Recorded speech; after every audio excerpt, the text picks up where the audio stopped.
শহীদ president Ziaur Rahman এবং বেগম খালেদা জিয়ার সমাধিতে শ্রদ্ধা নিবেদন শেষে কথা বলছেন স্পিকার হাফিজ উদ্দিন আহমদ। সরাসরি চলে যাচ্ছি সেখানে।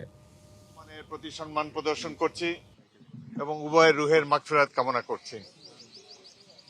আমি অত্যন্ত ভাগ্যবান, মহান স্বাধীনতা যুদ্ধে মেজর জিয়াউর রহমানের অধীনস্থ একজন সেনা কর্মকর্তা ছিলাম। রণাঙ্গনে বিভিন্ন যুদ্ধে আমি মেজর জিয়াউর রহমানের নেতৃত্বে আক্রমণ এবং রক্ষণ পরিচালনা করেছি।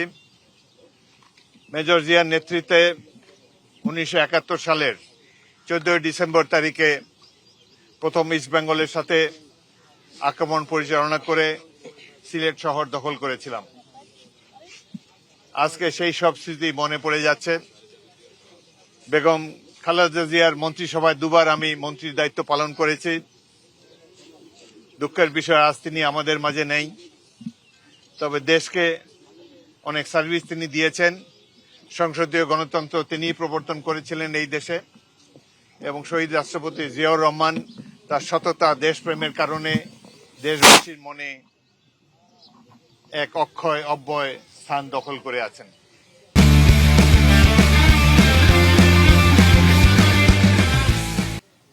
আমরা আশা করি ত্রয়োদশ জাতীয় সংসদ মুক্তিযুদ্ধের লক্ষ্যসমূহ সাম্য, মানবিক মর্যাদা এবং সামাজিক সুবিচার লক্ষ্যে সর্বাত্মক উদ্যোগ গ্রহণ করবে।